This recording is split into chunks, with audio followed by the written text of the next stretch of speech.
All right, Lawrence. Well, this is your podcast, and I am so excited that you're here. So, before we keep going, I would just love you to just pop in a couple things about who you are. Like you said, we were talking off air. I'm a self-development junkie, and I've always loved to push the limits. And I've always had this fear that when I'm an old person, I don't want to be an old person with regrets. So I've always lived my life that way. And when I was very young, I was like a lot of young men, eager to prove myself and make money and try to get success that way. And I was very fortunate through I took some risks and they paid off, and I ended up being very wealthy before I was 30. And then I took a sabbatical, and I was really passionate about martial arts, and I wanted to test myself.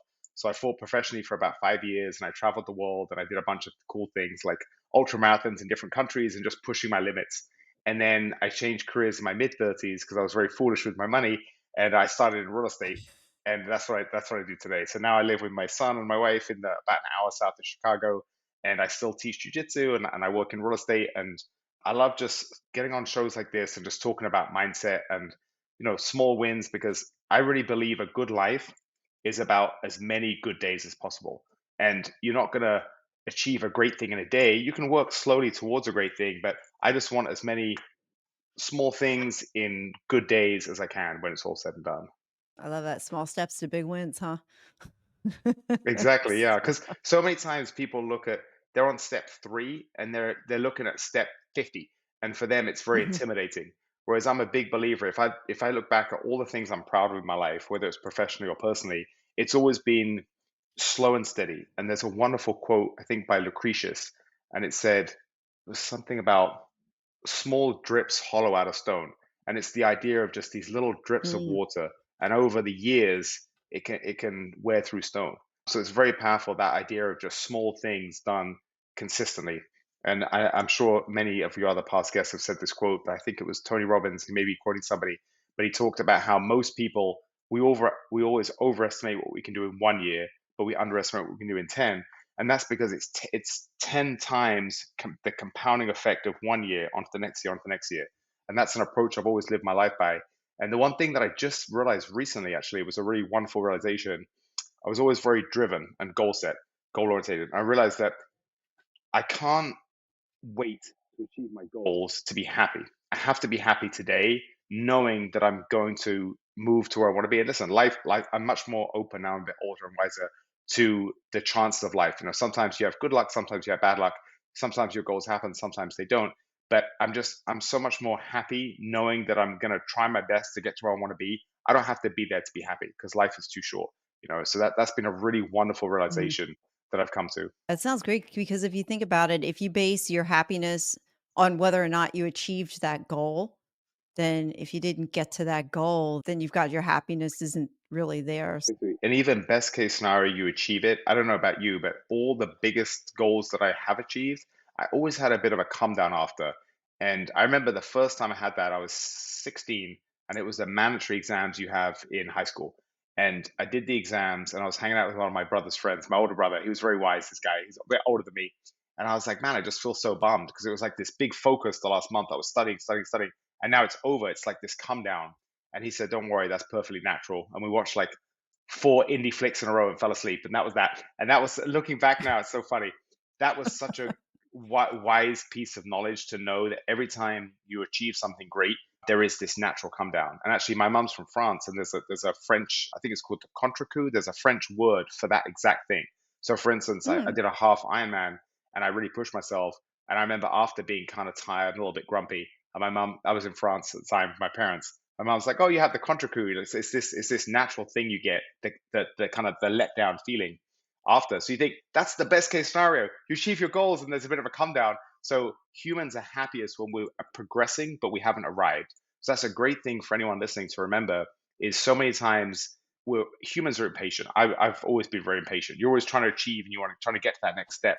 But by having that Yeah. mindset, listen, if I get there, then in order to be happy, I've got to get to the next step and the next step, and very quickly it becomes very, very difficult or very complex or sometimes even impossible. So if we can stretch those steps out and enjoy the process, I've realized that that's kind of the secret to a rich life. And this is something I mean, as you can tell, I'm a, like you said, self-help junkie. I always love thinking and reading and listening and learning and talking. And this is something that just kind of came to me maybe 6 months ago. So it's been a very recent. I'm turning 45 next month. I'm not a spring chicken, and it's taken me a long time to figure this out for myself. And it's been such a relief because it's like this is the way I'm going to live the rest of my life, is just enjoying the journey. Yeah. Oh my gosh, there was so much packed in there. Yeah, enjoying the journey and a time frame, putting things into the proper time horizon. And you were talking about we overestimate what we can do in a year and then underestimate what we can do in 10. And when you said that, I thought about it takes 10 years to be an overnight success. And Yes. how we just, we forget that there are sometimes things in life that happen pretty quickly. Like you can meet somebody and that one person can change your life or change the trajectory of your life. But it's a lot of those wins that we have daily are done in the micro movements. It's just not Yes. done, and we forget that. We want the big thing, like, everybody's looking for the next scratch off lottery ticket, or they're looking for the next YouTube reel that's gonna go viral, or, we want that fix of something that's gonna give us that high. When you were running marathons, and I'm thinking of the one in Antarctica because I find that fascinating, to go run in Antarctica, but when you finished that, did you still experience that letdown at the end? Or Uh, like, how do you navigate that now that you know that that's natural and normal? That was the first Yeah.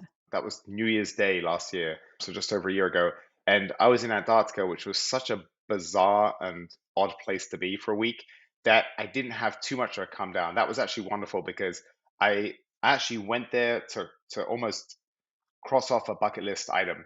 I'd run marathons on the other six continents, and I was trying to be the first jiu-jitsu black belt to have run marathons on all seven. A made up silly title, but I thought it was kind of cool. And I was like, okay, I think it's cool. I gotta go to Antarctica. And then so I had everything planned, and it's not easy to get to. And I was supposed to go the year before, and I was in Cape Town. That's where we were departing from Cape Town. And we had the safety briefing, and they went through the kit, and you had to buy extra kicks. It's very cold, and we're all ready. We go to the airport the next day. We're waiting to board the plane, and then suddenly, oh, the owner of the company that was sending us there said, "Guys, we need to talk." So we all huddle into a little conference room, and he said, "I'm so sorry, guys, you can't go."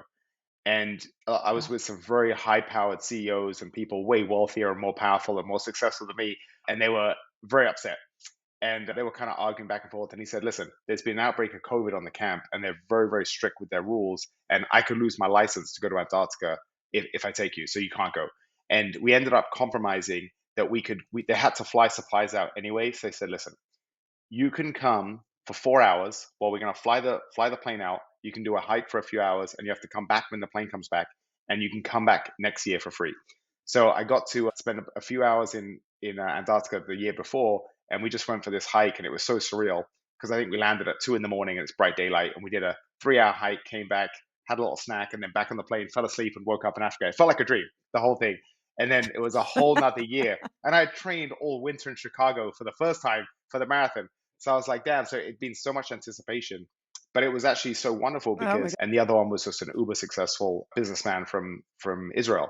And spending a week with them was so interesting because they were both about a decade older than me, incredibly wealthy, god. and I could see how it meant so much to them both. It's so funny. We have no service, so you're isolated from the world. And they were so happy to get away from everything because the stress of their lives. And it's such a good realization. There's so many people. If you're not where you want to be financially, you're going to look to an uber wealthy person and think, oh, if I only had his wealth, then all my problems will Mhm. go away. But all it means is your monetary problems go away, but you have a whole new set of problems. So I bonded, and we bonded, the six of us really bonded on that trip. And it was such a wonderful time that I think that helped. I felt like I had a lot of spiritual development. Just we had breakfast, lunch, and dinner together. We did some hiking together. We did a lot of things. And it was really cool. They were supporting me. They were waiting for me at the end of the marathon. And then we all had some champagne. It was just such a cool experience that I actually didn't have a come down because it was a trip that I was unexpected. And I think that's one of the things Yeah. in life. The different the metric, if you're going to be happy or not happy, is the difference between expectation and reality. So my Mhm. expectation was I'm going to train for a really hard physical event in a very difficult climate. But the reality was I had a real wonderful week with lovely people, and I just felt like I grew so much, and you're surrounded by love and good energy and interesting people, and it was just such a wonderful trip. Sorry, that's a long answer, but I didn't have a come down. That was actually really No, nice. that's okay. I didn't have a come down. Oh, well, that's good to hear. I mean, I've heard the saying that people would say, like, "I love to climb mountains that don't have any tops," or, "I love to run races that have no finish lines," Yes. and you just keep going and going. Now, that trip to Antarctica was unexpected. Like, you were expecting to go and you were expecting to run, and then all of a sudden, of course, you're not gonna run now. What are your thoughts on in that case, you had to surrender to the flow of life. Then you got to either surrender to what's happening or you can take things into your own hands and just go forward and like, kind of like tour de force it. What's your perspective on that? That is such a wonderful question, and I've been thinking a lot about that fairly recently. This idea that I think it comes with youth versus wisdom when you get a bit older. When I was young, I was really trying to fight through life to get what I wanted, whether it's the goals, whether it's the career achievements, whether it's the girl. Like I felt like I was fighting to get the life I wanted. And now I'm older. I still believe to an extent you do have to fight a little bit, but you have to surrender certain things. So for instance, a lot of people are very politically opposed, and they'll spend their whole life fighting for a political ideology online. But they're wasting their life, and both I guarantee you, both parties don't give don't care about them. They're irrelevant. So it's like you have to surrender certain things, or you could spend your whole life being angry and bitter because if you work hard and you save money, every year you're losing the purchasing power of that dollar because we live in a system where the Federal Reserve is constantly adding to the money supply, and we've seen a century of inflation basically. So there are certain Mhm. things where you just have to accept that that's the world we live in, and they're the rules we play. And I do really love that analogy of life as a game, because listen, life isn't a game, and life is very precious. And when you deal with hardships and tragedy, it's really difficult. But just by having that kind of overall picture of life is a game, and I'm going to try and play it the best I can, I feel like it just gives you a really good philosophy for living life. And when you're playing a game, typically you have Mhm. rules and constraints of the game, and that's kind of the rules and constraints of life. And so once you accept those, then you're going to probably fight better. So if I'm fighting for a better life, I'm going to try to fight the right battles, and I'm not going to fight the losing battles. And I'm going to be a bit more open to kind of going with the flow of life. So as opposed, I feel like when I was young, I was a real fighter, and I was also like a philosophical fighter, I guess. And now I want to be a philosophical surfer. I want to be surfing the waves of life. And especially just, I'll give you an analogy in my day job, real estate. Every year since I started in real estate, it's a business where you get better, you increase your networks, and you increase your competency, and you tend to just your wealth is going to go up. So your business in general, if you look at most people's career trajectory, it's going to be going up. But if you work in real estate last year, most people had a terrible year last year because the interest rates went up 2.5 times.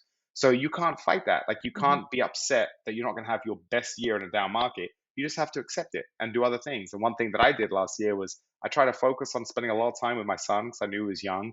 I'm finishing writing a book on real estate. I tried to use the downtime to write a book. I took some nice vacations, and I'm not trying to fight the market. So I'm so glad you brought that up Mhm. because I think there's two things we have to balance. The first is the philosophy for achievement in life, and the second is the philosophy for happiness in life. And of course, achievement and happiness are related, but there's so many successful people who I promise you at the end of their life would have a lot more regrets of and there's actually been a book. I think her name was Bronnie Ware. She wrote a book, Five Regrets of the Dying, and she talked about it. She worked as in the hospital dealing with a lot of people at the end of their life, and she said there were these five themes that kept coming back. I wish I spent more time with family. I wish I'd been less worried about work. I wish I'd worked less. I wish I'd not cared about what people thought about me and really followed my own passion, let go of the expectations of my Yeah. family, my friends, society.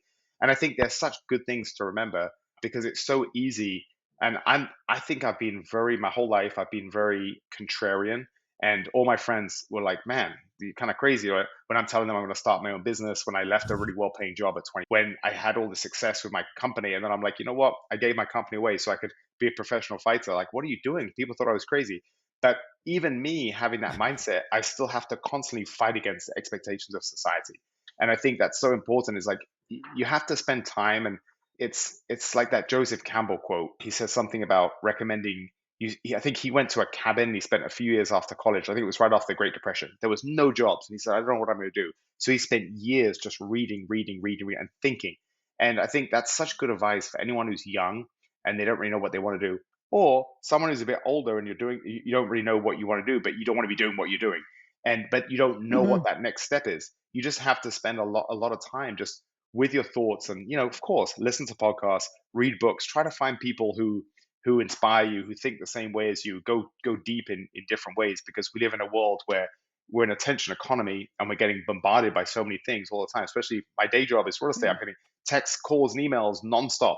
So one of the reasons I love conversation like this with you, so is my phone's in the other room and we can be present and I can actually think. And I get inspiration from this. Like, you're Yeah. inspiring me. So I think that's such good advice for people, is just spend time and try to figure out what you want from your life. Forget about the expectations of your mother or your best friend or your boss, or anyone that's influenced you, or what you expect that society expects of you, and really try to figure out what you want. And I think I have so much respect for Yeah. people, not that like the metric for me of success is, are you living a life authentic to you? It's not about if you have a title or if you have a paycheck or X amount of money in the bank. For me, that means nothing. And I'm so grateful looking back. I quote this a lot. It's Soren Kierkegaard. He wrote in his journal. He wrote, "Life has to be lived forward, but we can only understand it when we look back." And so when I look back at my life, I'm so grateful that I made all that money when I was young, because if I hadn't, I might have been spending my whole life chasing money, thinking this is going to be happiness. But when I had all that money, it was Mm. great and it gave me freedom. But what I realized was, if I'm going to be an old guy with all this money when I'm older, but I never took the risk to follow my real passion, which was fighting at the time, I'm going to have regrets. So that's not going to be a successful life. And I realized that at 30 years old. I was like, so that made my choice so easy. It's a no brainer. I'll give away the company and I'll Mm. follow my dreams. And who cares if I blow through all my money? And it doesn't matter. I can always make money again, but you can never make the time again. And if you're in a something that's time sensitive, which physical sports is time sensitive, you have to take opportunities. Same as there's a statistic recently with people that put off having children because they're so career driven, and we all have body clocks, biological body clocks. So a lot of people are realizing too late that they can't have children, and then they wish they had thought about that before. So that's just another example of just trying to figure out what Mm. what you want. Don't let society tell you having a family isn't fun.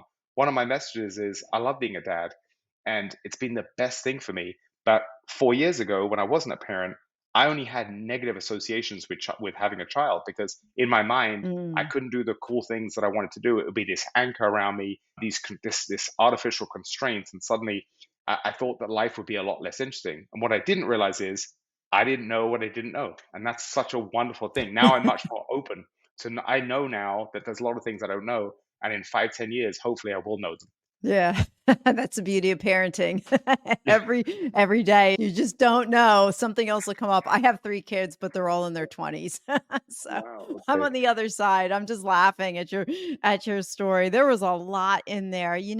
I I think it's really interesting that you were in your there's a few things I'm gonna pull out of that. In your 20s, you didn't mention it before, but I knew it from your background that you're very successful. It's called fixed derivatives trader, right? Fixed Yes. derivatives options trader on the floor in Chicago. And you had that, then you had a company, you walked away from that. Just listening to that, somebody, at least I'm thinking like there's a fear factor there. It's there's something about leaving the comfort of being able to have that job and that security and then walk away from it and walk away from your business. How did you mitigate fear, or It was what was the mindset around that?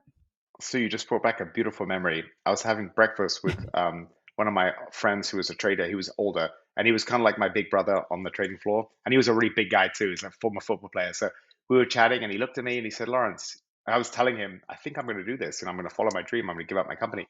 And he said, "Lawrence, like, your life is way too good. Like, you're never going to do this. You're crazy." And I remember we finished breakfast and finished the day, and I think I was leaving. I was on the way home, and I was really thinking. I was like, "He's so wrong. He doesn't know me." He's like, it's because my fear, of course you have fears. I'm like everybody else. I'm scared of everything, but I don't let my fears stop me. And my fear of being that old man with regret was a greater fear. And I think that's one of the reasons why Mm. we should really spend time asking ourselves what we want out of life, And then the fear of missing out on that hopefully will be bigger than the fear of giving up what you have, because it's so easy as humans to get stuck in these patterns, and we're creatures of habit. And so when you're it's always so easy to make this. How many times have I heard people tell me, oh, Lawrence, I can never do that because I need health insurance for my family. You know, Mhm. it's not easy. And health insurance living in America is expensive. I spend a fortune every month for my family for health insurance. It's not easy to do it, but nothing I'm proud of in my life has been easy. And ultimately, at the end of your life, do you really want to say, well, I had a health insurance, but I sacrificed my dreams? I don't want to be that person. So, Yeah. so I wanted to ask you, how did you come up with your title Yeah. of this podcast? Because small steps, big wins. It's a kind of a philosophy I really agree, and that's why we're kindred spirits. But I'd love to know a little bit how you came up with that. Actually, I don't think I've had anybody ask me.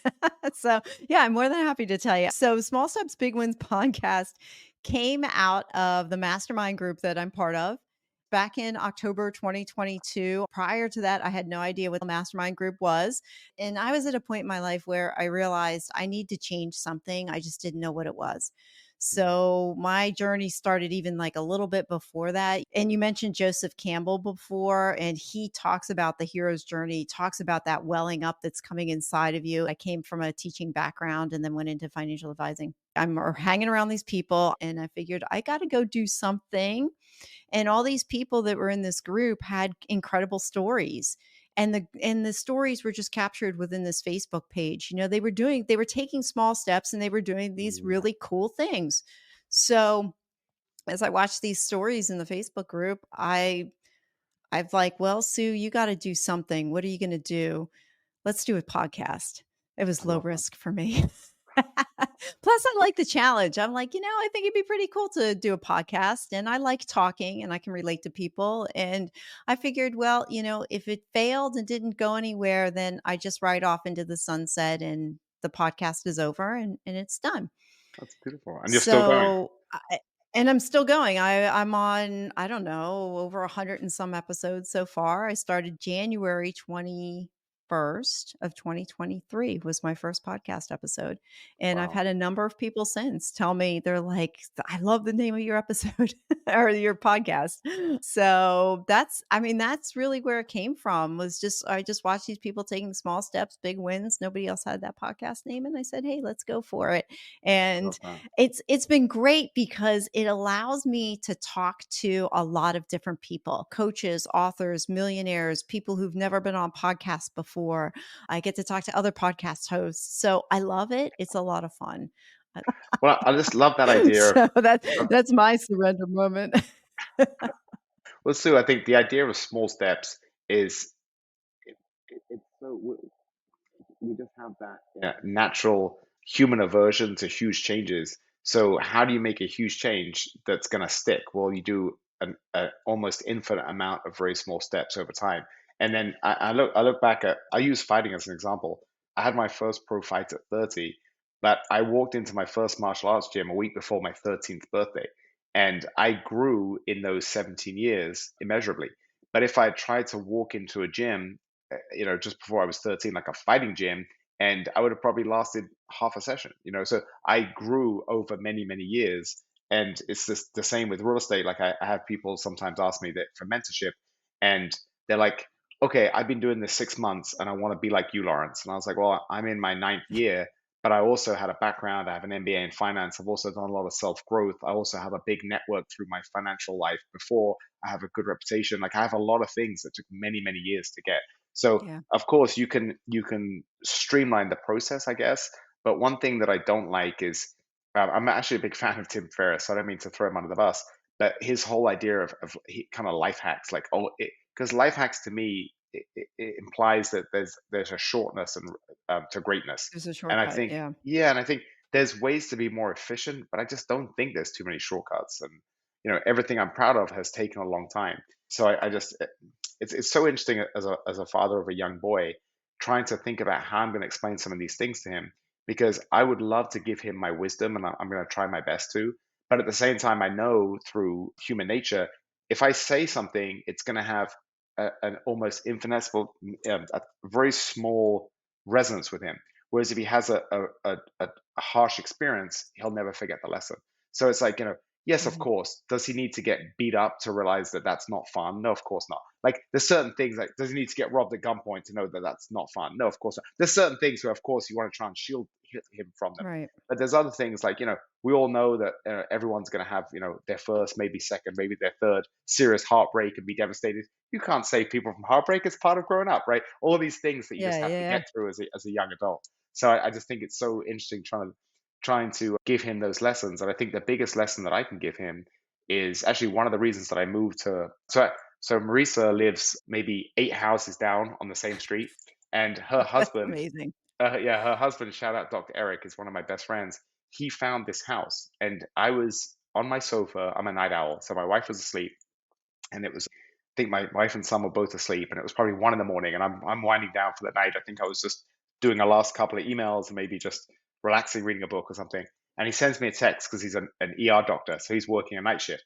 So he sends me a text. He says, "Lawrence, I've just found the house for your family." And I said, "I'm not really looking for a house right now." Very funny. And he said, "No, no, I'm serious." He said, "It's just come out on the street." And he starts sent me like 15 messages, like basically selling me on the house and the area on the street. And one of the sales points was our mutual friend now, but at the time I barely knew him. In between us, a couple of doors down, is the owner of a jiu-jitsu studio. And he's a old school jiu-jitsu black belt. His wife's a black belt. His two boys are jiu-jitsu champions, that kids champions. And he said, "Lawrence, imagine raising your son in the environment." So he's around. He has a mentor and an instructor next door. He has Yeah.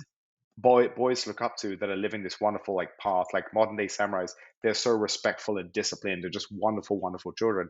And I thought about it, and I was like, honestly, yeah, that's exactly what I want. And it's so wonderful because I've become really, really good friends with him, and he's 10 years older than me. And he told me, Braulio, my neighbor, he said, I was saying about how I kind of drifted apart from my brother. We're not very close. And he said, "Don't worry, I'll be your big brother, and I'm going to mentor your son." And it was just such a beautiful moment. And I was like, man, Wow. that's what I hoped having to move here. So that idea of just giving him a mentor and something physical and also intellectual, that jiu-jitsu is very, very hard. And I think it's going to be the perfect thing for him to grow. It's a really wonderful sport, and it's just taken off all over the world. I've got so many friends who will never done any martial arts, and they'll send me a photo of their 6-year-old girl or their 9-year-old boy. It's like, "Oh, my son just did his first tournament," or Mm. "My daughter came second." It's so cool that people are using jiu-jitsu as a vehicle for self-development. And I think we have to, it doesn't matter what it is. Yeah. It can be podcasting, it can be public speaking, it can be jujitsu, it can be, so many different things, but we're using it as a vehicle to better ourselves. So I love that you realized Mhm. that you needed something and you chose a podcast. And that's very prolific. You've been doing this just over a year and you've done over 100 episodes. I mean, that's an incredible amount of output. And just like you said, like Thank you. you get to talk to all these wonderful people. How are you not going to gain wisdom and inspiration from that? Of course you will. Oh, So it's yeah, been wonderful. absolutely. But I wanna go back to this idea of energy, bringing positive things your way when you're looking for those things, and I would imagine that in the course of those texts with the ER doctor at 1 a.m. in the morning, there was I would guess there was something resonating in your soul that said, "Wait a minute, I need to pay attention to this text and not blow it off." A And then 100%. now look at all the things that you see that fall into place, and it goes back to that surrendering to life Mm, too, that we allow the universe to bring and it just really depends on what people think, whether you're God-based or spirit-based or whatever, but whatever you believe, there's energy out there, and there's the science that backs it up that we are energy people. When we are positive, we radiate at a higher frequency, we radiate positive things, and we want to be around positive people. And when we're depressed, and it happens, but there are people who are in that lower energy state where they're just constantly in that level of depression. And that gets really hard to be around. Well, I used to think energy was There's, nonsense, but I'll give you, anyone can relate to this. yeah, When your I did phone rings, too. I did well, too. well, so listen, anyone listening to this can relate.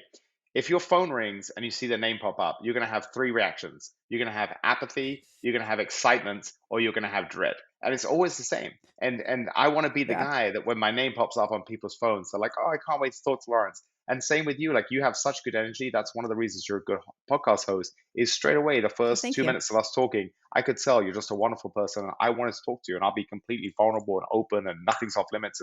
And I'll bare my soul because you have good energy. And I think that's such a wonderful thing. And it's also something that we can create. Don't think, I'm a Hmm. very big believer in we can, within obviously limits, you've got to have a growth mindset. You can create great things through hard work and, small steps, big wins. I look at, like, if you ask all the kids I grew up with in high school, said who's the most likely guy here to be a professional fighter, I promise you I'd be very close to the bottom of the list. But I created that through hard work. And so I think that Mhm. if you're kind of a more introverted person, you're quieter, maybe you're a bit pessimistic, you can work on that. And I can tell you from experience, Mhm. I remember in college having a couple of girls tell me that I was a bit morose and they thought I was a bit negative and pessimistic because, and then I even had girls tell me I think too much. And I thought I remember at the time being a young man thinking, that's so silly. Isn't the whole point of life? I used to love reading philosophy. Isn't the whole point of life to think? But at the time, I guess I was coming across a bit negative. And I remember I heard a Mike Tyson interview when I was about 15, very impressionable age. And he said, I think he was in prison Mhm. doing a CNN interview. And he said, I always want to be pessimistic. And that way, when the good things happen, it's a surprise. And I remember thinking, what a great Mm. philosophy to live life. And now I think, God, what an awful philosophy. Because when you're pessimistic, bad things tend to happen to you. So it's, Yeah. I Well, see friends that have the same kind of essence almost, but one is super positive and one is a bit more negative. And I just see so many good things happen to the positive people and so many less good things happen to the negative people. So it really is powerful, and I'm yeah. so glad you said that too. That you didn't used to believe it, but now you Yeah. know. Yeah, no, I didn't, and if I mean, I know people who've known me, like, a long time, and I would never first of all, I didn't know about positive, negative energy or law of attraction or how manifestation, any of that stuff. All of that has been relatively new to me within the last, I would say, less than year, but I used to be this very down, negative, depressed person, and my encouragement to anybody listening is that you can turn that around.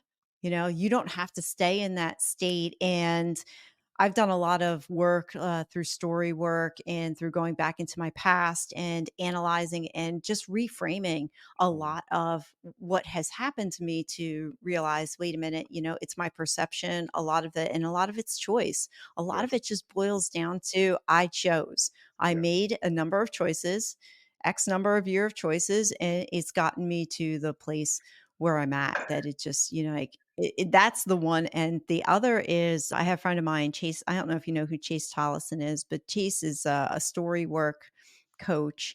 He told me, he's like, if you're trying to process something, put the phrase "it happened" after it. And if you're trying to replay something over and over again into regret and keep going there back again, it just having the realization that it happened and saying that gives you that level of acceptance mm. to whatever it is that you were trying to process. I thought it was very fascinating in anyway in the language how you use that it's happened, and it ties into I was so I wanted to ask you about going back to energy. I was listening to a podcast with Daniel Priestley in it, and he was talking about with or without you energy, and I wanted your thoughts on this. And his what he meant by with or without you energy was that when he walks into a situation or he goes into something, he thinks, you know what? I'm going into this thing. It's going to happen with or without you. So the person was asking him, well, how does that apply to relationships where people will say, well, it's one plus one equals one, husband plus wife equals one person? He says, no, no, no, no. He said, when I met my wife, it was one plus one equals 11. And we both have this with or without you energy. But when we're together, it magnifies w our energy levels and who we are. I was wondering what your thoughts are on that. That's beautiful, and I think the best couples could be happy by themselves, but they're infinitely happier and more fulfilled together. But I think if you're trying to use if you're in a relationship and you're trying to use the other person as a crutch and you're too Mhm, needy or reliant or you're too, I guess you can't be happy without them, then it's probably not the healthiest relationship, I think. And listen, relationships, I think one of there's so many classes that I wish they would teach kids in school. One of them would be financial literacy. One of them would be about kind of controlling your mind. One of them would be about relationships. Just if I look back at, life is everything in life is relationships. It's not just your romantic relationships. What Mhm. about your personal relationships with your friends? What about your business relationships? What about a relationship between a mentor and a mentee? There's so many different types of relationships that we have. What about the relationship with your parents, and your children? There's so many different relationships we have, and the more skillfully we can navigate them, I think the more rich our life will be. And that's something that I've learned too. I always thought, just to give background to people listening about me, I'm turning 45, and I think since I was about 15, I've read on average 1 to 2 books a week. I've been a huge reader my whole life, so I've read Wow. thousands of books, and some of them weren't crazy books, but I've read the classic novels like War and Peace. I've read so many self-help books. I've read widely in many different themes. I'm fascinated and curious, endlessly curious, and I have a stack of 100 books on my to-read list, which intimidates me when I look at it because it's hard to find the time. But I force myself to find the time because I realize that I don't read to get the wisdom out of the books. I read because it's the way I regenerate my energy, and it just brings me so much happiness. And it's almost Mhm. like the cherry on top, the icing on the cake is that I get a bit of wisdom and knowledge. But having read all those books, I remember when I met my wife, there were so many different things that she helped me through, and luckily she actually changed careers and became a therapist. And it was funny because when I met her, I used to hear her on the phone with her girlfriends, and I would tell her, "You realize you're a therapist, right? You don't have the qualifications, you don't get paid for it, but you are a therapist." And she's like, "Yeah, I guess I am." And so I encouraged her to quit her career, which she hated, go back to school, and she just graduated as a therapist a couple of years ago, and now she loves what she does. And she was pretty much from a month in was turning down clients because she was getting so many referrals because she's so good. And one thing she's really helped me realize is there's so many different things that the way talking about fighting life or going with the flow of life, I would tend to be like that in relationships too, where I was much more of a fighter in a relationship. So if we argued, I'm going to want to win the fight, win the argument. And there's so many, like now I'm much more relaxed, and it's not about trying to win the argument. It's about recognizing that she's not really angry at whatever she's angry about. She's just tired and had a long day. Or I'm not really angry at whatever I'm angry about. I just need to have a little snack and maybe a 10-minute nap. Like this, just you learn how to, you learn that Yeah. conflict resolution is a big thing, but also like, what are you actually arguing about too? And it's the same with, I actually had a wonderful, it just reminded me yesterday, one of my best friends said to me, he said something like, "You're much better at controlling your emotions than you used to be," and it was such a wonderful compliment because that's one of my weaknesses. We've got to know our strengths and weaknesses. One of my weaknesses is I'm passionate, and when you're passionate, you tend to, incite to an argument. Especially me being a former fighter, if someone is rude to me on the phone, I'm gonna let them have it. I'm not gonna put up with shit. I stand up for myself. So sometimes I can go a bit too far and things like that. And he said, you do so much of a better job of not letting things upset you like you used to. And I was so happy to hear Mm. that because I want people listening to this to know, especially if you're 30 years old or you're a bit younger, is that life is about constant refinement and learning yourself and trying to do better. And I want everyone who's done things that they're not proud of to be a little easier on yourself because we're human and it's not easy. So, we've all made so many mistakes. And I think a lot of people's self talk is so much harsher than they would never talk to a good friend the way they talk to themselves. They'd be way Mhm. more easy and gentle to a friend, but they're so hard on themselves. And that's something that it's one thing that we just got to keep doing better and just keep learning ourselves and learn our triggers. And in relationships, a lot of my married friends who've been married a long time, they had some rocky years early on until they really learned how to resolve conflicts in a good way, or they learn to stay away from Mm. things that trigger their partner or whatever it is like that. And I think these are such great skills to learn. It's just how to deal with people. I think is so wonderful. Sorry, I think I'm rambling. I think we went a bit off No, track, but that's I'm enjoying listening to you. No, no, no, no, the idea of self-compassion, I think that's one area where people in general, we're just not gracious to ourselves. And do you find it more like if you have overachieving friends or high achieving, like that high achieving mentality, that it's a lot harder to have self-compassion when Mm, you are a very driven person and you don't succeed at something, or you miss that goal, or it didn't go the way you wanted to. I think that self-compassion is just it's if we don't show it to ourselves, it's gonna be difficult to show it to others. Sometimes we can Mhm. fake it, fake it till you make it and be nice to somebody, but when comes to shove, like you were saying, when you get grumpy and you need, a snack and 10-minute nap, the truth really does come out that self-compassion just really isn't there anymore. So, and you mentioned self-talk. So, is there any life hacks, tools, tricks, tips that you would have for your own self-talk to help you if you go down that road that you don't want to go down? How do you course correct? I'm a big believer in sunk costs. Like if I have just a terrible day and I do everything wrong, it's okay. It's just a day. Tomorrow's a new day.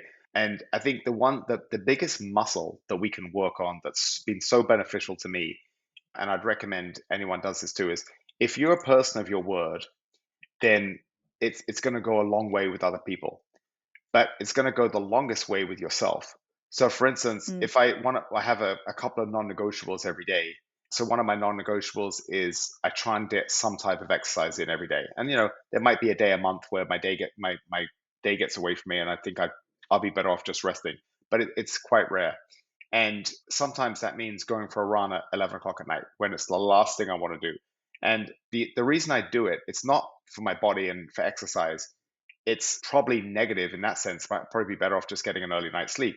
But I do it because I told myself that day I wanted to run and I want to be a man of my word to myself. And I think that's so important because mm, when you develop that muscle, it doesn't become oh, should I work out today? Or oh, should I make this awful work call, which I'm dreading, which is going to be really good for my business, but I'm kind of stalling on it because I don't want to do it, but I know I have to. There's so many little things these little decisions we make during the day.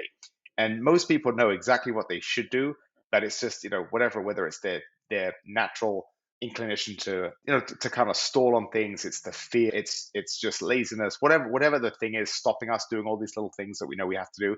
Most of the time, you know what you have to do during a day to be your best self. And of course, you're not going to mhm, do everything, but there's certain non-negotiables. You just say to yourself, I'm going to have an hour at the park with my son today because it's a lovely afternoon. I'm not going to waste this day.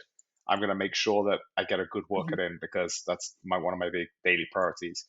And I've got to make a really difficult work call, and someone's going to be very upset with me. It wasn't my fault, but I have to tell them the bad news. I'm going to try and do that early. mhm, And it's just that's three examples for me personally that I do a lot, things like that. But yeah, and if I wake up and I know I've got a lot of things that I don't really want to do, it's not a case of will I do them or not. It's like I know I'm going to do them. It's not even a question because they have to get done. And that's a muscle that we can develop is be a person of your word to yourself. And I think that's such an important thing to develop because we can develop it.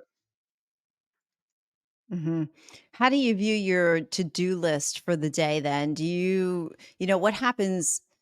Let me back up a minute. Are you the type of person who will put like 20 things on your to-do list for that day and get down to 18? Or do you really look at your day and it's like, okay, I know I can get those top 3 things done, and then whatever else falls into place, I'm gonna add that in. How do you So view that? yeah, so I'm an entrepreneur and I work really hard. I take big risks, and one of the positive to being an entrepreneur is and something that it's very dear to me is I have to be able to say, hey, my work is going to wait because the sun just came out and it's 6 o'clock and I've got an hour and a half before it gets dark and I'm taking my two dogs and my son to the park and I'm just going to have some time for myself. Mhm, You have to be able to just like I don't. So I never want to make my days so packed that I don't have time to be spontaneous. But at the same time, there's there's certain non-negotiables, and so I choose to. There's certain things in real estate that I do that I do have to. Today I had some meetings this morning in person that I had to be that was a strict time. So of course I have that, but I have a lot of things that just have to get done. But there's no time, whether it's done in the next 3 hours or day and a half, it's kind of the same thing. And I kind of fit that around the most important things to me. So I'm sure you've heard that analogy with the professor and the big stones, the medium stones and the small stones. And he said if you put the big stones in, then the medium stones can fit around them, and then the little sand can fit around those. But if you fill up mhm, a third of the jar with sand, the big rocks aren't gonna fill it in.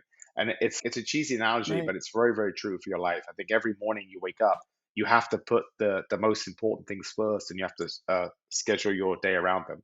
So for me, there's certain things that Mm, for me is I do almost every day, And a lot of time my workout tends to be around noon, and I build my whole schedule around my workout. I try and build my schedule around my family too. With my son, he's young, so I'm trying to maximize time with him. Um, and there's a lot of things that I don't really have to write on a list, but I'm after this, I'm probably going to have probably 30 minutes maybe of text and maybe a couple of calls and a few emails to do.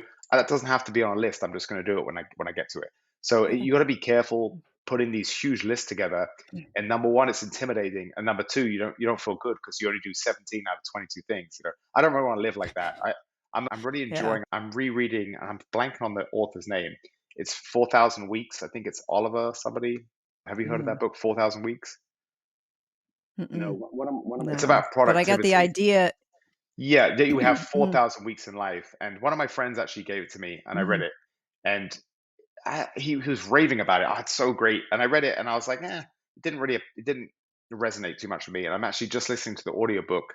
I'm re-listening to it because that was about a year ago. And I feel like it's really resonating more with me. Because sometimes you just have to be in the right mood or Mhm. the right place for a book to resonate. And his Mhm. idea is he's talking about how short life is, but he said you can't go through life trying to be that guy to go through your emails because emails are just going to keep coming in. And so you have to be very, very careful. Mhm. If you work in a business like I do, a lot of people won't have these problems, but any kind of entrepreneur people that have a lot of people trying to get hold of them and there's a lot of small things to do every day, you have to be very careful. If you're the best person at answering emails, you're just going to get more emails. That's kind of his Mhm. thesis in the book. And I've noticed that with myself. A lot of time I'll be on an email chain with maybe me, an attorney, a buyer, and my assistant.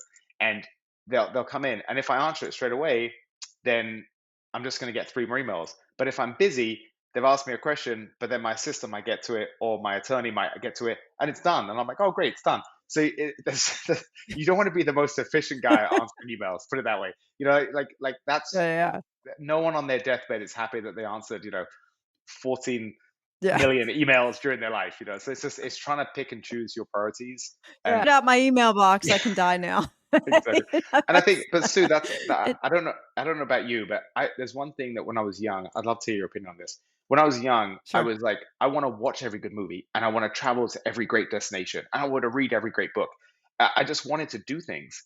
And now I'm so happy that I'm going to go to the end of my life and there's always going to be great podcasts to listen to and there's always going to be a book that excites me and a new movie maybe an old movie that I want to rewatch and there's going to be a country that I'd love to visit, but I never got around to visiting yet. And I just love that idea of getting excited to do new things. Don't try and do everything. And that's something that really just came to me recently, Yeah. and I would love to kind of hear your thought on that too. Well, I'm a little older than you are, so if I go back to, like, my high school years, that around there, my path was a little different and my ambitions were not the same. They were kind of, I don't know, they were different. I got married at 20 and had my first Oh child at wow. 23. So, as far as ambition in life and dreams and things like that, the way my life was in my 20s, I actually, by the time I was 30, I had 3 kids.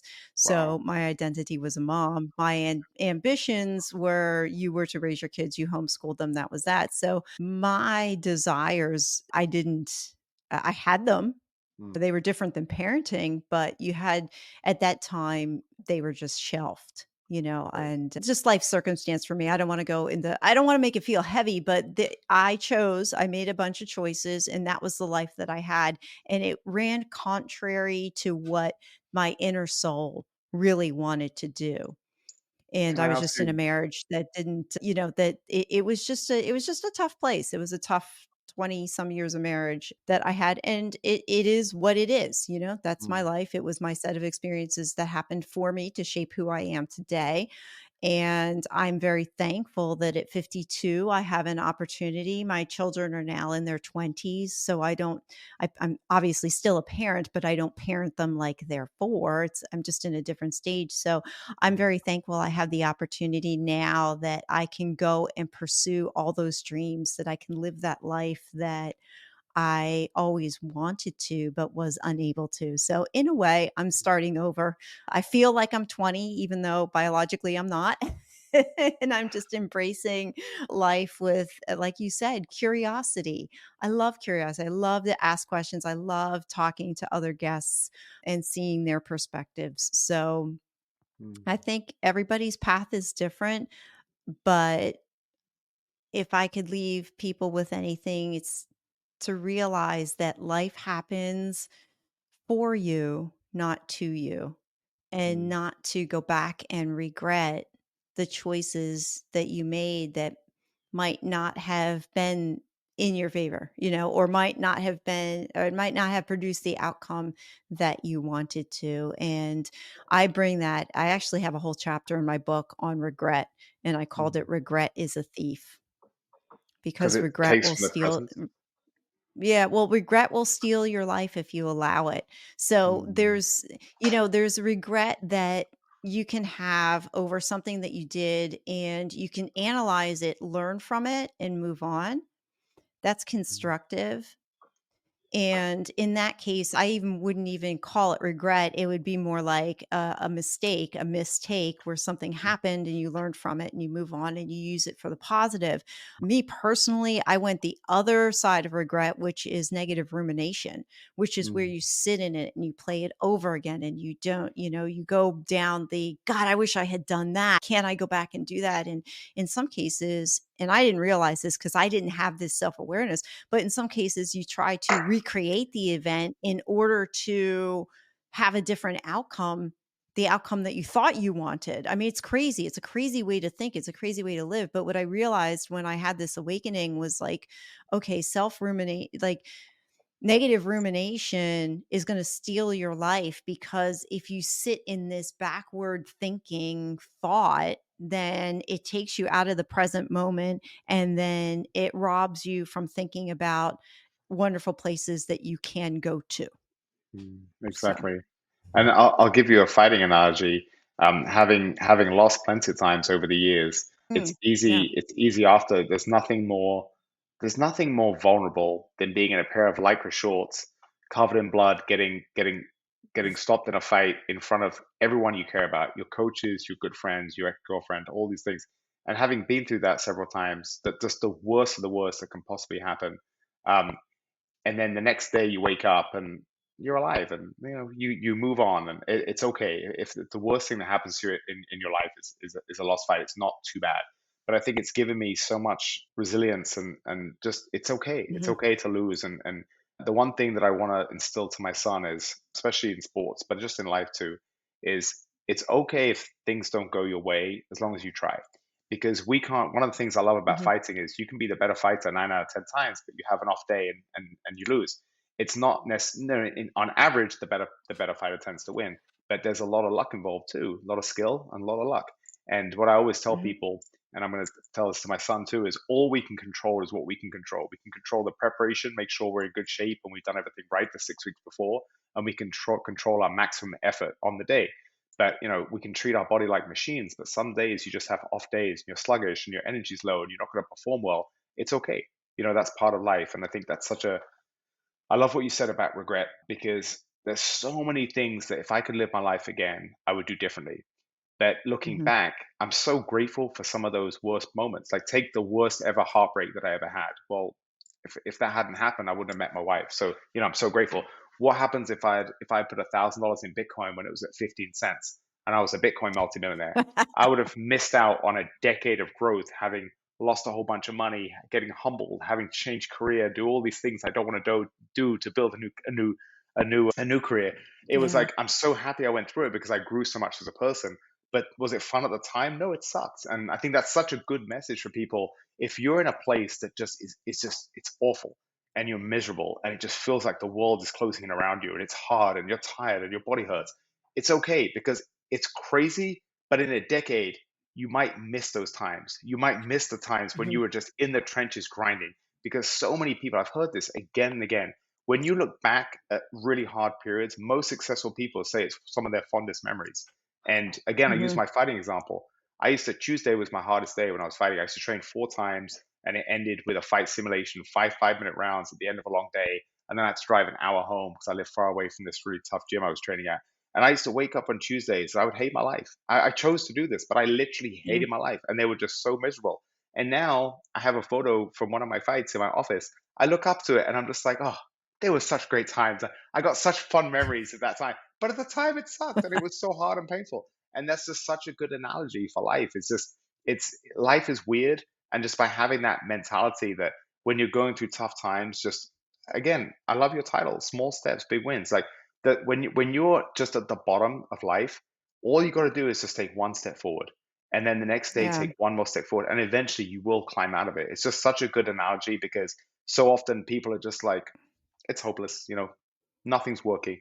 But it's Mhm. okay. You can, and I'm saying that from a person that's been in my life. I've been very lucky. I've had several real highs. I've also had a couple of real big lows. I've been, I haven't been suicidal, but I've understood why people took their lives. I really have had that feeling Mhm. where it just feels hopeless, and I knew how hard it was to do great things, and I just didn't know if I had the mental energy to do it again. I had that feeling, and so mental health is very tragic, but Mhm. try to just remember that it they say the definition of depression is not imagining better times ahead. And I'm saying that it doesn't matter how bad the situation is, there can be better times ahead. And it's such I think that Yeah. that is the powerful message. Yeah, it all boils down to choice, how you choose to look at your circumstance. You mentioned about the suicidal, being suicidal or suicidal. You didn't say ideation, but actually, in my book, there's a whole chapter on suicidal ideation because I dealt with that for over 27 years. So, Wow. because of my circumstances, yeah, it was a long time. But I'm on the other side. I'm still here. Mm. Yeah. If it wasn't for my coach, I wouldn't be here. But and that's all that's in the book. But yeah, I mean, and I find through all those hard things that I walked through that I have a choice. And you mentioned about somebody who is depressed and had a bad day, and you have to take that one more step forward. A lot of people choose not to take that step, Mm. and Yes. on that you'll stay in that same place. Well, I love what you But said about choice. Sorry to the interrupt, Sue, but my yeah, son's name is it's Victor. okay, choice. My son's name is Victor, and one of the reasons is Victor Hugo was an incredible French novelist, and he cared about the rights of the common man in a time where people in France had almost no rights.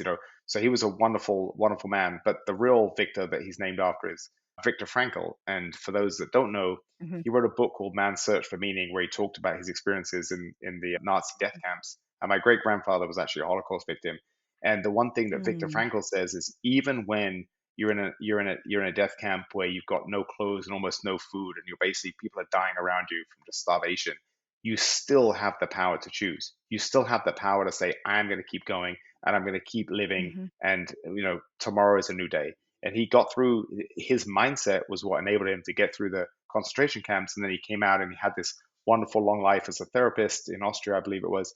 But it's like yeah, when a guy like that, who was in situations that most people couldn't even imagine, can still say, I have the power to choose. Like the mind is just so powerful. And so I'm yeah, the so mind glad is you said that.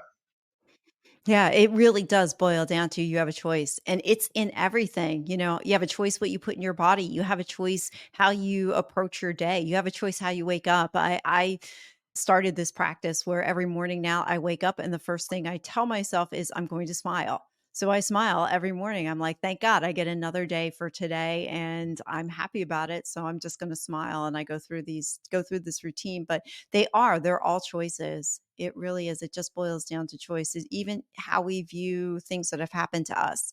It's a choice what lens we choose to view it through. And Sue, So can so I say, Lawrence, ever yeah. oh, sorry, real quick. I just want to say the other side of that. Yeah. If Yeah. everything in your life is just going amazing and just you can't do it, you're winning everything in life, have a little humility because life is about ups and downs. And that's one thing Yeah. I find so distasteful is people where they're just killing it and they just become so big-headed and arrogant. And unfortunately, the fall is going to come, whether it's tomorrow or in time. It will always come. History's shown that. So when Mhm. everything's going well for you, try to have some humility and try to help people along the way and show them the path and give back and just try to be a good person. I just wanted to say that that's kind of the other side of the person Yeah. who's just Yeah. trying to put one foot in front of the other. Yeah. Isn't that funny? I mean, I'm trying not to plug my book, but there's a part of my book that talks about trauma and how, nobody is immune Mm. to trauma.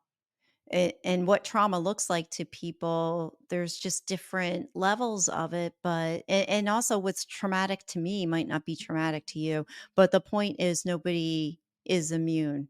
We'll Mm, all at some point have some type of traumatic event in some capacity. So to your point that, when things are going really well, hey, rejoice in that. And you're right, we do have to have a little bit of just a healthy dose of reality, yeah, that's, while the highs are there, it's great, it's wonderful, but there's something around the corner, not to live life in dread, obviously, but just to understand and to have that framework that when things do come our way, that this is normal. Whereas in our culture, we kind of tend to villainize bad things that happen. And they say, like, oh, that bad thing's happening to you. I grew up, my mother, I'll never forget, talk about bad things happening. I remember being sick. I was a young girl. I don't know, 5, 6, 7, whatever. And I had one of those throat things, when you get really sick and you can't talk and you can't swallow or anything. And I remember my mother telling me, well, you must have said a bad word. So this is God's punishing you and that's why you had this cold. And I thought, oh my God, I carried that around, what people say, the power in our words and how we can really take situations and, you know, manipulate them. And now that I realize when I look back at it, it's like, okay, that was her belief. That's not my belief. I don't have to believe in that. But mm. how we view that thing, and how we look at it that way. I don't know why I was going there, but I did. No, I love that. And listen, Anyway. plug your book Yeah. all you want. I can't wait to read it. It No. sounds amazing. I mean, listen, all these things that Thank you're you. talking about, they're all really powerful concepts. So I think it's going Thank to be you. a great book. I think it's going to really resonate with a lot of Yeah, people. thank you. Yeah, I can't wait to get it out. I'm like I said, I have to surrender to the publisher. I want it published by the end of the month, and they're not moving on my timeline. Got to work on your But that's patience. okay. Yeah, you know what? My coach said exactly that. He told me exactly that when we were coaching the other day. He's like, "What do you think this is trying to teach you?" And I said, "I think patience." He's like, "Yeah, bingo." There's a lesson in Gosh. everything. Yeah, there is. Well, for somebody and like we're pretty driven. Like you have to be driven to be who you are, to be where you are. And I'm pretty driven too. So to people who are driven, patience is not always an easy thing to grasp and embrace. I've learned Yeah. to embrace it, but I'm still sometimes it's still not easy. Work in But progress. it is, it is. I ask 3 questions at the end of all of my podcasts, so I'm gonna dive into those 3, and I know the first one now that you mentioned you've read a lot of books, I can't remember if it was like 1,000 books. I think this question's going to I don't know what this question's gonna do for you, but I'm gonna ask it anyway. Share a book or resource that has had a significant impact on you. Uh, If I can give a couple of short ones, because I guess Sure. people that are listening, it depends on where they're at in their life. But if you're newly married, there's a book by Irv Yalom called A Matter of Life and Death. And he's one of my favorite authors. And he's a very old therapist in his 90s. And he talks about living through his wife of 60 plus years as she's dying. Mm, And it's such a powerful book if you're in a relationship to remember that one day, you guys are going to be separated by death, hopefully by death, if it's a good relationship, and to appreciate being together. It's a short read and it's very, very powerful. If people are busy entrepreneurs and they're kind of, I guess I'll recommend, because I'm rereading it, 4,000 Weeks. I think it's very powerful just to realize that, listen, being busy is not something to strive for. It's unfortunately something that a lot of us we are too busy, and you're busy being productive while your life is going by. And that's my biggest thing that I'm working on. That's my challenge is I'm trying to get things done, but I want to enjoy every day, because those days where you're super busy and you're getting stuff done and the day flies by like this, it's like, man, that's one less day that just flew by. So I think that's a really good book for busy entrepreneurs. And if you like philosophical novels, I'll tell you the book that changed my life. And that was Ayn Rand's The Fountainhead. And it's a long mm. book and it starts kind of slow. But if you can, in this attention deficit economy, if you're going on vacation or something and you want to leave your cell phone behind and you want to go to the pool and you want to spend hours reading a book that could change your life, Ayn Rand's The Fountainhead, it really changed my life. my old trading boss used to see me reading on the trading floor. So when it was slow, you couldn't leave because you never knew when an order would come in. So people would just read newspapers and talk nonsense. And I'd always sit there reading books because I had to be there anyway for work. So I sat there and he came up to me one day and he's like, "Oh, I see you reading here." And he gave me this book and he was an absolute awful human. It was the only nice thing he did for me in 2 years, but it changed my life. And I read it and I was like, wow, it was for me, the philosophy of the novel was kind of back to the start of this conversation is live the life that you want to live. And the main character in the book, he was all about living an authentic life, not what the life that Mm. society expected of him. And I read the book and I was just like, wow, this is the way I want to live my life. And so I set up my own trading company. I quit his company and I did really well for myself and I got the confidence to just be my own man and live the life of an entrepreneur. And it really did change my life. So it's just wonderful. Like if I had read it at a different time, maybe I'd have given up after 50 pages. But it was just, it's such a powerful book. And Ayn Rand she was a very interesting, complex woman, and a lot of people don't like her. A lot of people absolutely love her, but that book is just, it's absolutely incredible. Oh, wow. Yeah. I love that we talked about living the life that you want, the authentic life, and we didn't even get into what an authentic life looks like or anything. That's just for another podcast. Actually, my second question, what is one question or topic you wish I would have asked about, and how would you have answered the question or expanded on the topic? Well, seeing as no, I'll keep it short, but let's just talk about what you just said. What is an authentic life? I'll give you a fourth book. Sorry, my one recommendation is 7 to 4. But Martin Seligman was one of the therapists Oh, that yeah. started the positive psychology movement. And I remember his book, I think it was Authentic Happiness. My brother gave it to me when I was 26, I believe, or 24. 24. And I was on vacation with an ex-girlfriend and we were kind of bickering and young love. And I remember I just took it to the beach and I found a piece of shade and I think I sat there. I got a coffee and I sat there for like 5 hours and I pretty much read the whole book in one sitting.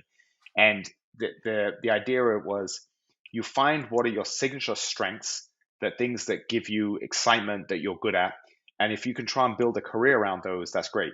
But if you can build a career around those and it has some concept of giving back, some concept of altruism, you're going to live a really good life. So I think that's a Mm, wonderful place to start is like what is an authentic self. And my signature strengths at the time, it was so interesting because at 24 it was, I remember one was like perseverance and tenacity, one was curiosity and love of learning, one was discipline and mental strength or something. They were all like, what you'd expect from a young amateur fighter and entrepreneur, that kind of mindset. And I was so curious so I've built my life the last 2 decades around that philosophy. Is my careers have always engaged my signature strengths. I've been a risk taker, which was one of my signature. I enjoy taking risk and taking ownership. But I took the tests 2 months ago, Sue, and I was blown away because there was something that was number one that wasn't even in my top five as a young man, and tenacity wasn't there anymore for me. The wasn't number there, one right? the number one signature strength was love, and I thought, my goodness, I've Oh, become a hippie. wow. And it was just what and it's really been wonderful because when I was fighting, there's two types of fighters. There's the guys that if they're not fighting professionally are fighting after having a couple of drinks and having an argument at the bar. There's those kind of natural fighters, and there's people Mhm, like me that were the cerebral fighters. If people listening have heard of George St. Pierre, he kind of sums this up. The martial artists, the ones that want to live a Bushido code, and you want to test yourself, and you're scared, and you want to face your fears. You think, what is the scariest thing I can imagine? Well, it's trying to fight a trained fighter in a pair of Lycra shorts in front of everyone I mm. care about. Yeah, that's pretty scary. I don't want to do that, and I know if I do that, I'm going to grow so much from it. And so that was always me. And where was I going with this? We were talking about. I lost my train of thought. There was, about the love thing.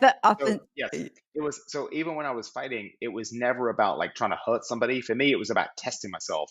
And the word competition comes from two Greek words, competir, and what it means is you come together. So a world record on a 100-meter world record is never going to be set on a training track. It's always going to be set in an Olympic Mhm, stadium with 100,000 people and millions from around the world watching because you have that pressure. Pressure creates diamonds. So for me, I love my mhm, competitors. For me, my competitors were, if I might not know them, but if I did know them, I knew we would be best friends because we're very similar. But a lot of people saw when they're fighting, they see their mm, opponents as their enemy. For me, it was always about, we're being our best self and our opponent helps us get there. So I guess I always had that element of love in my life, but I think I'm so grateful that I have it because I'm happy and it's taken me a long time to mhm. get here. And the one of my mentors and best friends, Rocco Jarman, he told me, he said, everything you do in life is normally from a position of love or fear. And I just want to do as many things from a position of love as I can, and that's kind of where I'm at now in life. And so when I took that test and the first one came back as love, I couldn't believe it, but I was also incredibly proud of myself that I've changed. I'm not the same person as I was 20 years ago, and Yeah. nor do we want to be. So that was just such a wonderful benefit. But that's something Wow. I guess I wanted to talk about was it's a great book, and it's a great, you can do it online. That's, I think, if you just put the five signatures, Martin Seligman's signature strength test, you can do it Mhm, online. And it's a mhm. way of finding out what you want to try and build in your life. And listen, some people might do a job that makes good money and they have enough free time to do something that lights up their life. Not everyone wants to Right. be an entrepreneur, but we have to figure out what works for us. And I think that's something that comes with age, and it's why people say a lot of time older people are happier than younger people, is because it takes some time to figure out what you want and to build the life that you want. And there's always going to be things that I don't want to do. Like, I don't want to get in the cold plunge every morning, but I do it because it builds my character, and I feel really good afterwards. So it's not Yeah, like I you do the want. same thing with the cold shower. Oh, it's amazing. Yeah, it's It like, really I does. don't wanna turn it on cold, but It's it not does fun, work. but you feel so much better after. Aside You from doing do. things like that, like a cold shower or hard exercise, the rest of my day, I want to be around. I want to do as much of the things that I want to do as I can. So our job Right. to live Positive energy. Just to s yes, and to be around the sorry, people I didn't with mean to positive interrupt energy, you. exactly. So I think that's the what I would call an authentic life, is doing something that feels Mhm. authentic to you. It's not, making money selling shady products that's going to be stealing money from old grandmas. Like, there's so many things that people do where it's just, I know that they don't look at themselves in the mirror with happiness. And I really like what Yeah. you shared too about what you overcame. And you must be so proud, like when you look at yourself now, when you talk to people, and if you're maybe you sometimes forget. So I guess it's my job to remind you to take a second, tonight, really be proud of what you've overcome and all the inner work that you've done and all the battles that you've faced to become the woman you are today. And I think you should really take a moment to be really proud, because I always tell people, like, Thank you. I don't want the easy things in life. I want the hard things. And it was not easy to become the person you are today. So I would love to just take a minute for you to take some time and just be proud. Excuse me, be proud of yourself, because Oh, that was a lot of hard work. thank you. I appreciate the compliment. It's hard. I'm gonna admit it's hard for me to recognize my accomplishments, and it's even harder just to sit in them, that I've actually accomplished something. Because to me, it's just I have a really high bar, and then Mm. when I hit an accomplishment, it's like, "Oh, okay, yeah, I just hit it," and then I go on to the next thing, and I go on to the next thing, and that's how I've always run my life that way. So it's very interesting that you should say that. But as we close, I'm gonna ask the last question. As we close, what is one small step that somebody can do today that's gonna help them change their tomorrow? What a lovely question. Build into your day today some time that's going to invest in yourself. So that could be taking some time to exercise for your body. That could be taking time to exercise for your mind, to meditate for your mind. That could be taking time to read a book for 30 minutes that enriches you. It could be a time to go and have a call an old friend that you've lost contact with that you're missing and spend 40 minutes on the phone catching up. Just take some time for yourself to invest in yourself, because that will pay dividends for the rest of your life. Love it. Lawrence, thank you. And tell us how people can find you, and actually plug your podcast too, which we didn't even get a chance to talk about. Yeah, same as you. I love talking to wonderful people, and I can't wait for your book to be finished, and me to read it, and us you can come on my podcast and talk all about it. It's called Enter the Lionheart, after my fighting nickname, which was Lionheart, because I had a very bloody second fight, and my coach said, "You really are the Lionheart," and it kind of stuck. So the podcast is just, it's just for adventurous souls trying to be their best self. And everyone tells you when you do a podcast, like, "Oh, niche podcast is the way forward," and it's like, niche. I'm not going to just do a niche podcast. My interests are broad and wide, and I'm curious about many different things. And I want to be able to talk to a doctor about health, a former fighter about fighting, you know, so many different things. A finance guy about setting up his company. Like, there's so many things that I'm curious about. It's not just one thing. So I feel like we're really kindred souls in that way, Sue. Is we have that love of learning, that curiosity, Yeah. and I Yeah. think that's we're so lucky we have that, because a lot of people don't have Oh, that. oh my god, And it's I don't mean I don't mean to interrupt you, but I did the same thing when I named my podcast. People are like, niche down, niche down, niche down. I'm like, no, I don't want to niche down. That's why I have small steps, big wins. I can talk to anybody. So I didn't mean to Exactly. interrupt you, but it No, was but just, Sue, I'm just th- listening, going like, oh my yeah, gosh, that's exactly, I did the exact same thing. and those people saying that, those people saying that, I think, they're a bit small-minded because I think, if you look at the most successful podcasts in the world, they tend to have broader audiences, broader topics too. And I think, life True. is too important and rich to be niche in anything. And it's the same with our life. Like when you're trying to live your life, like I don't just want to be, really financially successful but have no health, or I don't want to have wonderful relationships but be about to have heart disease next month because I'm so out of shape. I want everything because life is about there's many different things to living a full life. But sorry, I'm rambling again. But Lawrence Dunning on Yeah, you know LinkedIn. what? I'm getting ready Yeah, to yeah. ask you another question about work-life balance and how do you like work all that out because there's that balance between like you can only work on so many gardens in your life at once, but yet you've got all these different areas that everybody wants to balance and they want to keep those, you can always be improving on Hmm. something. Well, the And you have that wisdom of life wheel, I think it's called, or we call yes. it gardens. It could be, anything. And it's funny because I had a conversation this morning with a gentleman, and his philosophy is that he's like, I don't even teach that. He said, I think that's not very helpful to a lot of people because there's no way we can focus on all being tens in all of those things Mm, all the time. He said his suggestion was to pick the top three and then mm, pick 2 goals within those top 3 and then focus on those, and you're not locked into them. It's just that's whatever it is for your season to have those as your top 3, whether it's like mm. spirituality, family, health, or work or whatever. Well, you definitely can't So have it. You definitely can't have everything. I don't play golf. I think that it probably right. appeals to my mind, but I don't have time. So I think you have to learn to say no to things. But at the same time, how many people spend 5 hours a day watching TV or playing video games? A lot. Mhm, There is, of course, you can't do everything, but just learn to say no to things, and that's going to open up more time for the things that really matter. But that work-life balance is something that needs constant recalibration, and it's different to me now mhm, than it was 4 years ago because now I have a little mini me who I want to spend more time with. So I have to build him into the fabric of my life too. So it's definitely something that you mhm, have to keep working on. And I think just being that people that have FOMO, I feel bad for because I don't have FOMO. I can miss out on a bunch of things that I would probably enjoy doing if I had 30 hours in the day instead of 24, but I only have 24. So you have to be realistic. And again, coming back to that analogy of putting the stones in your jar and filling up your days with the most important things, if there is time to go to this party or go and have dinner with a couple, I'll always do it. But if there's not time, it's okay too. I can do that next week. So it's, mhm, it's trying to figure out what's more important to you. But I think one mhm, thing I will say, if people are listening that are kind of they're a little over on the working and a bit under on the life balance. Just remember, humans are social creatures. We evolved in small groups of Dunbar's number. I think it's 150 people, and we're social creatures. And you saw all the skyrocketing depression during COVID when people were locked away. Like, spend the time to you know. There is a lot of laziness and inertia after a long day, but you can either watch 2 hours of TV or you can get up and drive 50 minutes and go have dinner with somebody. Like, spend the time, make the effort to nurture relationships, especially men.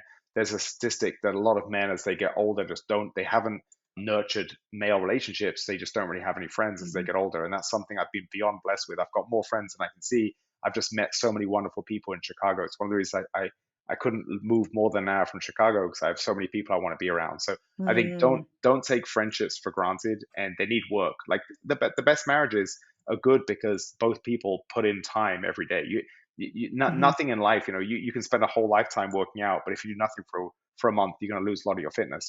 Everything you have to always put the time and energy in. So nurture those friendships. I think that's really important. I heard you say, I think it was on another podcast, that you think about life not in days or even years, but then in decades.